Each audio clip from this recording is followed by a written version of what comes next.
LX3KR? Yeah, it could well be. Carl is a good radio friend that doesn't live so far away. He's maybe about 150 miles or even less from this location, Mike. Over. Yeah, I was talking to him today. Probably about 12:59, 1300 UTC this morning. He was in there, and we were talking about you and talking about some of the other guys, that are on Hermes Light, and I told him that you and I had talked quite a bit there, and he knew some of the same names that you've mentioned. So there you go. So it's a small world, isn't it? Over. Yeah, certainly is. W8HB ON80I for ID 20 over 9 with me, Mike. Sounding great. How are you getting on with the new radio? Over. Good. I'm sussing it out day by day. I've got it figured out for the most part. I haven't messed around with any of the digital stuff yet. The FT8. I did decode some CW just for giggles, just to see what it would do.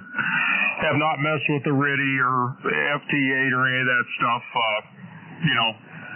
But it seems to be hanging in there, getting used to the filtering. That's a big thing right there. I couldn't figure out how to get on 10 megahertz. We've got 5 different pre-assigned 10 megahertz frequencies over here, and I had to do a little research, a little talking to a couple other guys, and figured out how to do that. And but just little stuff like that, it seems like every day you kind of come across something that you didn't know about, and you kind of make a mental note of it there. So how you been, W8HB?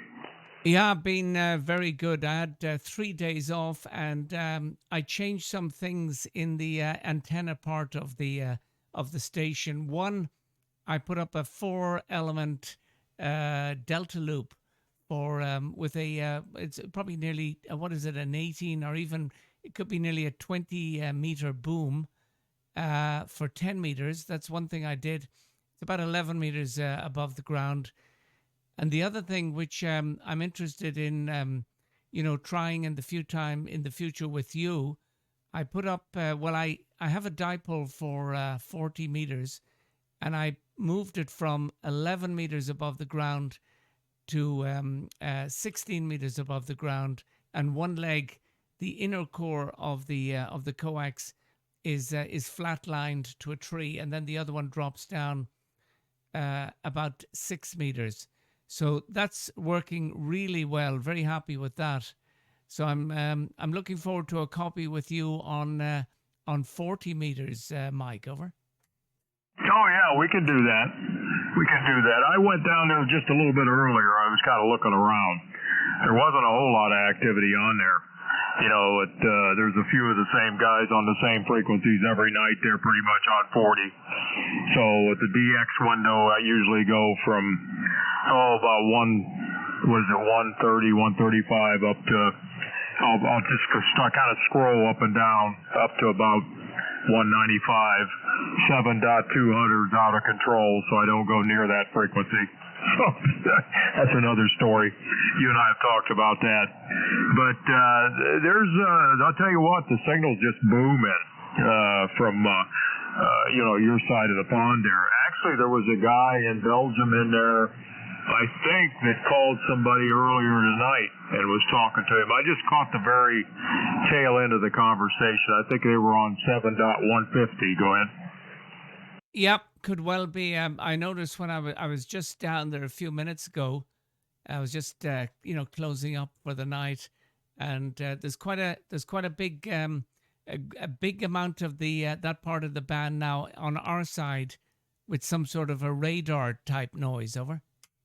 Yeah, I get that occasionally. Not too much, too often here lately, but I know exactly what you're talking about. You remember the old the woodpecker that used to come across the bands there? You remember that radar? Over? Yeah, I even still hear a bit of that. Over. Oh yeah. Boy, you talk about annoying. That was annoying. I mean, it would just kind of scroll right up through the frequency. And that's what it sounded like. It sounded like a high-speed tack, tack, tack, tack, tack, you know, just I can't even imagine how fast it was hitting beach, you know, but crazy. I think that was an over-the-horizon radar of some sort back during the Cold War there, Roger. Yeah, Roger. Well, I think something like that is back with us, unfortunately, but that's another day's work. I was speaking to a guy down in the Middle East, and he was telling me that he even sent me a video example that 40 meters down in the Middle East is quite noisy. Over. Yeah, we'll pick a night maybe during the week sometime, you know, when you're not working the next day. What days do you work? What's your best bet for setting up some kind of a sked or whatever on 40? You got any particular days that are better than others? No, anything is fine, because this week it's the late shift, so I can go to bed late and not get up too early, but I always get up around 7:30. Local time here is 1:30, but that's all that I need, because in not during the day, but in the at work, I have a break at around 5:30. So I ring my wife, I eat my sandwich, and I get a 20-minute siesta. Over. Yeah, well, usually about this time is the best time for 40 for me, into your area, you know. This and a little later, you know, on oncoming hours. Of course, the later and later it gets over there for you too, you know. So, yeah, let me look at. I'm not sure when we're getting, you know, the boat's sitting out in the driveway. I take the truck into the shop tomorrow. I'm still having a problem with the vibration in the steering wheel. I told you about that, I think. And they changed. I put a whole new drive shaft on the truck, and it's still got a vibration in the steering wheel. So I don't know if I got a wheel bearing or a tie rod or a ball joint or something. So I'm taking it in tomorrow morning, and they try to hopefully Bob, my mechanic, and get that sorted out. I'm not sure if we're going to go up tomorrow night or we're going to go up Tuesday. If I can, I'll drop you an email or whatever, and earlier in the day, sometime tomorrow or the next day, and try to figure out. If not, it would probably be Friday, this coming Friday or whatever. So Friday night, about the same time as we're here now. I know it's early. It's Monday there now. So it'd probably be about the same time, Friday night, Saturday morning, your time there. So, or if I can do it tomorrow night, I will. Just let me look and sort the truck out. And I'm anxious to hear that antenna.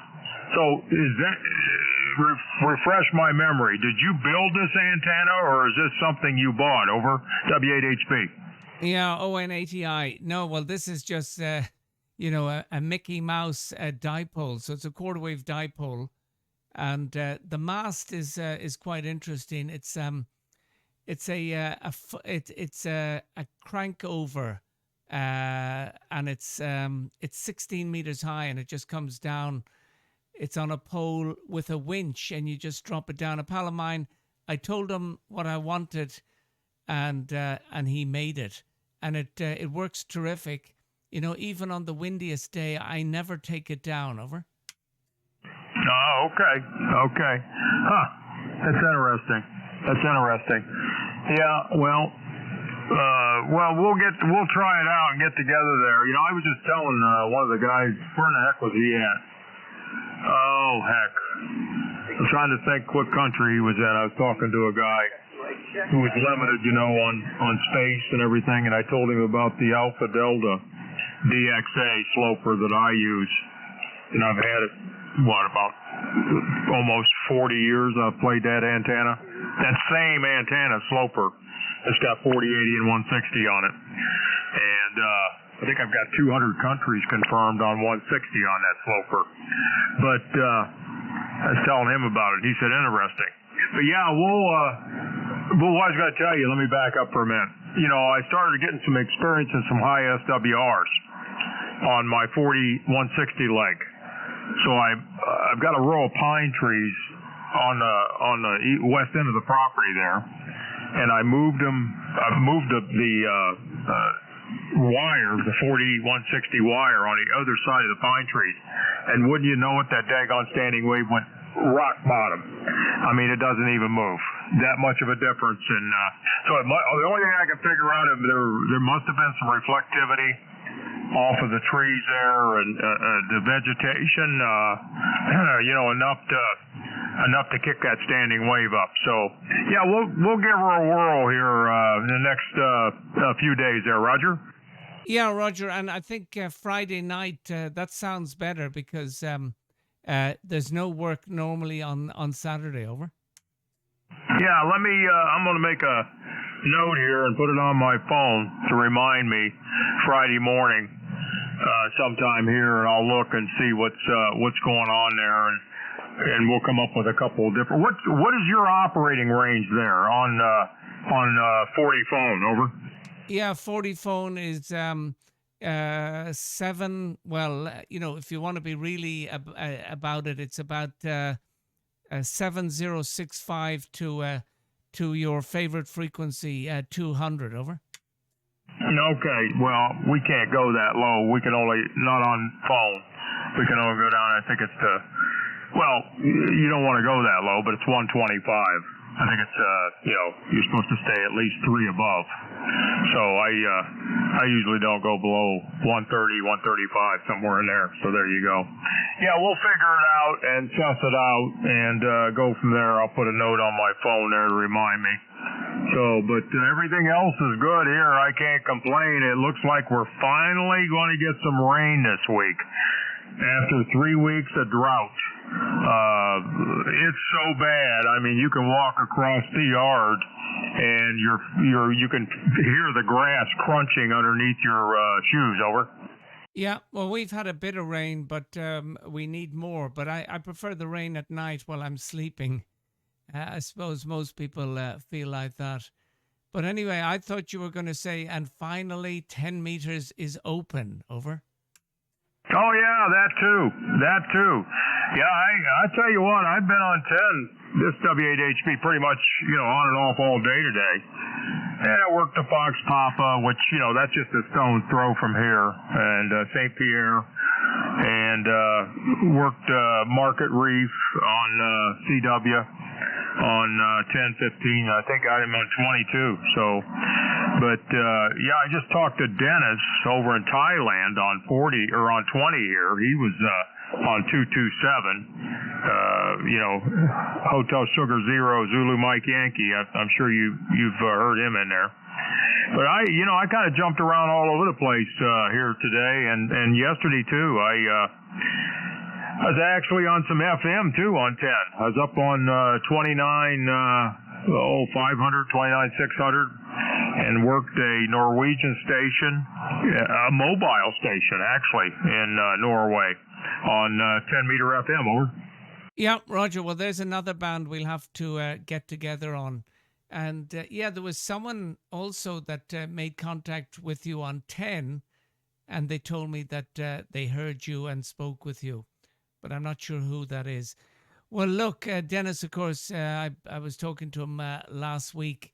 Yeah, he was operating with Ferry, who I'm sure you know. Over. Yeah, and I'm looking back through the log here. I'm trying to figure out who it was I talked to on 10 there. I remember talking to the person, but I can't remember who it was. Was it Echo India 2 Hotel Papa Bravo? It might have been him. Was it him? Over? It was Dave. Over. Yep. I'm just looking at that. Yep, it was Dave. Yep. Yeah, I got him. I talked to him. I think it was yesterday. Dave and I spoke. Of course, we talked about you behind your back again. Over. Yeah, Roger. Well, for good or for bad, but no problem. It's great to hear you. You're 25 over on that one. Greetings to the lady of the house and the four-legged friend, the harmonics and the second harmonics. Over. Yep. Two four-legged friends. Brothers. We rescued them both. I didn't know if you knew that. Went after one, ended up getting two. So both of them are schnauzers, from a rescue. So, yeah, we got to take them in tomorrow and get them a haircut. And like I said, I got to take the truck down right after that, or right before that, excuse me. Got to have the truck there by 8 a.m. and then have the dogs at the groomer by 9 a.m. So I'm hoping and praying they don't find something that's astronomically high wrong with that truck. I hope it's something simple like I mentioned earlier.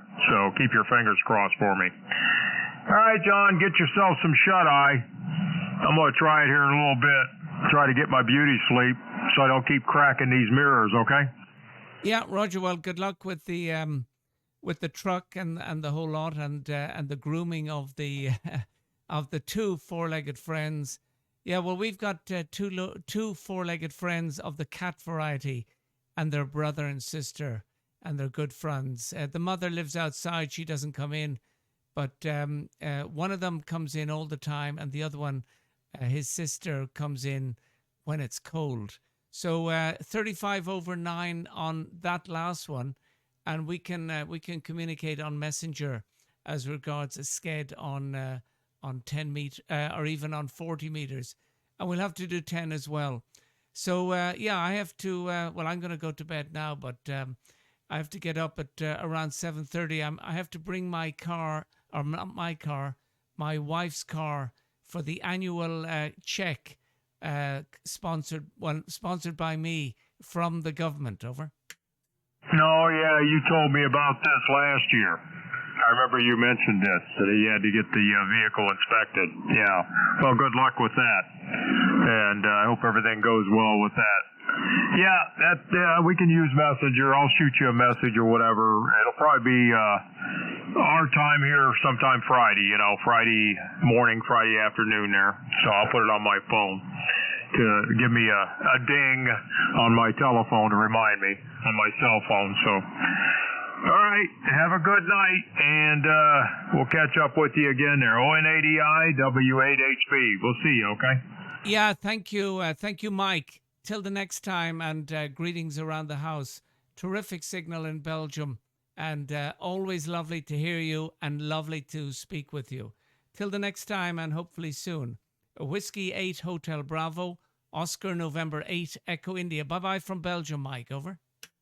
Yeah, 30 over S9, John. We'll see you later. Bye-bye. Yeah, bye-bye, Mike. Yep, W8 Hotel Bravo.